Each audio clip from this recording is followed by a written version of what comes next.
शहीद दिवस 30 जनवरी 1948 को महात्मा गांधी जी की हत्या नाथूराम गोडसे के द्वारा कर दी गई।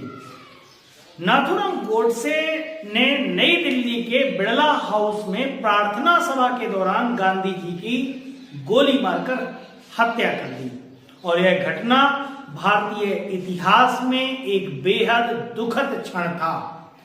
इस दिन को भारत में शहीद दिवस के रूप में मनाया जाता है, जिसमें राष्ट्रपिता महात्मा गांधी और अन्य स्वतंत्रता संग्राम सेनानियों को श्रद्धांजलि दी जाती है। क्या रही थी हत्या की पृष्ठभूमि? यह बात सभी जानते हैं कि महात्मा गांधी जी ने भारत की आजादी में महत्वपूर्ण भूमिका निभाई थी। वहीं जब देश का विभाजन हुआ तो देश में सांप्रदायिक दंगे भड़क उठे। दूसरी तरफ गांधी जी हिंदू मुस्लिम एकता के पक्षधर थे। ऐसे में गांधी जी द्वारा शांति स्थापित करने के कई प्रयास किए गए और इस दौरान गांधी जी द्वारा पाकिस्तान को 55 करोड़ रुपए देने की सिफारिश भी की गई थी। गांधी जी के इस फैसले से नाथूराम गोडसे उनके सहयोगी सहमत नहीं थे और उनका मानना था कि गांधी जी के अहिंसा के विचार और पाकिस्तान के प्रति नरम रुख से भारत कमजोर हो।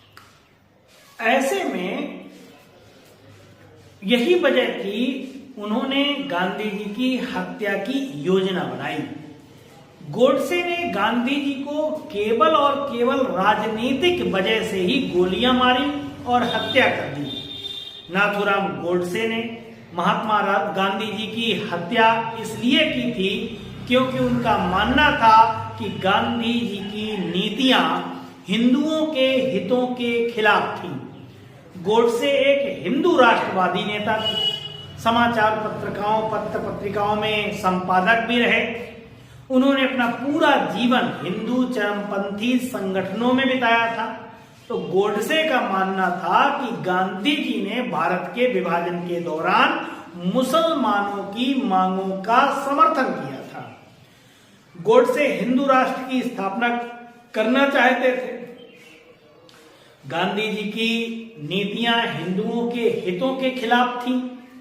गोडसे का मानना था कि गांधी जी के अहिंसा के विचार और पाकिस्तान के प्रति नरम रुख से भारत कमजोर हो रहा है। ऐसे